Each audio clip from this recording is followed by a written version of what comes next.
Então vamos lá para a nossa história hoje do atletismo.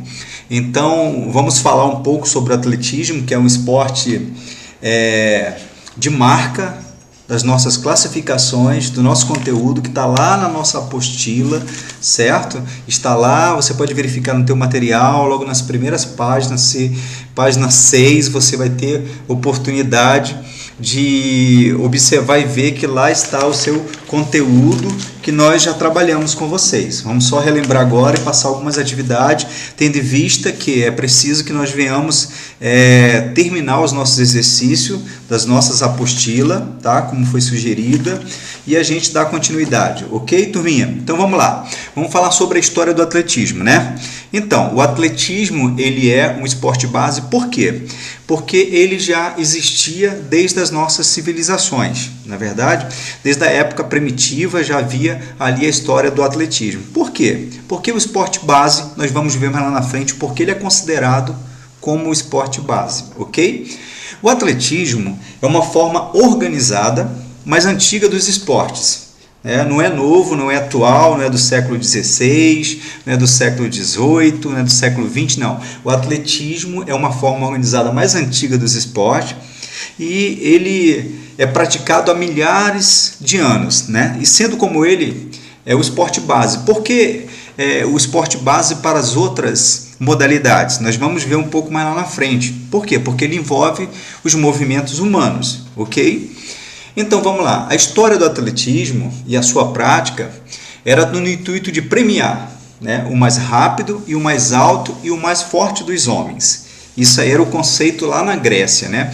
Quanto mais alto, mais rápido e mais forte, então os homens eram vistos e considerados como um deus, semideuses, né? Lá na Grécia Antiga. Então, havia esse propósito, esse objetivo de premiar o indivíduo que tinha essa característica, né? Que era o mais alto e mais forte, era considerado como semideuses. Nós podemos ver isso lá na história da Grécia. E nós vamos dividir o atletismo em 3 partes importantes da história, ok, turminha? Como já vimos na nossa aula expositiva, estamos aqui vendo de novo esse conteúdo muito importante que você tenha conhecimento dela, ok? Então vamos lá, a história do atletismo pode ser dividida, que nem eu falei agora, em 3 períodos, né? Primeiro período, das civilizações primitivas, né? O ato do homem caçar em busca de sobrevivência, em busca de alimentos, o ato de correr, de saltar e de flechar, desde a civilização humana já havia o atletismo, sendo que não era conceituado como um esporte, mas sim como os movimentos humanos de sobrevivência do mesmo, né? Então, pelo esse período primitivo, nós podemos observar e olhar que assim era visto o atletismo. Só com o decorrer do tempo, ele vai, então, também sendo modernizado, né? Nós temos também o período da extinção do atletismo, e vamos saber quando ocorreu. Nós vamos, então, ver aí também os Jogos Olímpicos pelo imperador romano Teodósio, no ano de 393 d.C., Então temos aí esses 3 períodos históricos do atletismo que nós vamos observar, ok?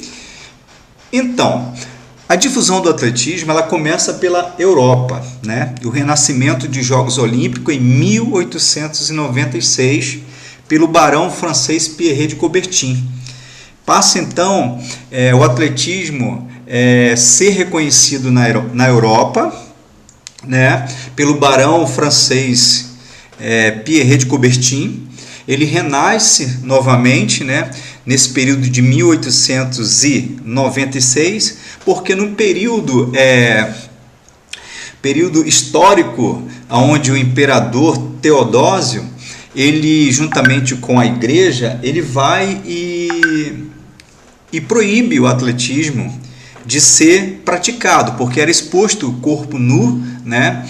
E a igreja via aquilo como um pecado, como uma forma de se exibir o corpo nu em si, e então foi nesse período dominado por Roma, né, o mundo onde ele foi proibido de ser praticado, o atletismo. Já agora, viajando um pouco na história, ele começa a ser difundido pela Europa em 1896 com o barão francês de Pierre de Coubertin. Então aí começa então o atletismo já ser difundido pela Europa e também pelos outros países, né? E ao chegar ao atletismo que temos hoje na atualidade. Passando um pouco sobre a história, em 1896 e em 1996 houve um congresso também olímpico, né? Esse congresso foi internacional e ele teve lá as suas participações de vários países, né? E internacional em 1984, e assim se declararam os objetivos de quê? Dos Jogos. Nessa data aí passa então a ser visto como uma prática olímpica, ok? Passando um pouco mais à frente da história, a gente vai poder então observar que em 1910 acontece o registro da primeira competição de atletismo no Brasil, né? E essa época do esporte ele estava sob uma responsabilidade da Confederação Brasileira de Desporto, que era a CBD. Então, em 1910, o atletismo então começa a ter a primeira competição no Brasil, né? E em 1924, a primeira competição oficial do atletismo brasileiro, ela começa a ser executada e feita nas Olimpíadas de Paris, né? Aonde vai ali disputar então a modalidade masculina em 1924, participando aí da Olimpíadas, ok?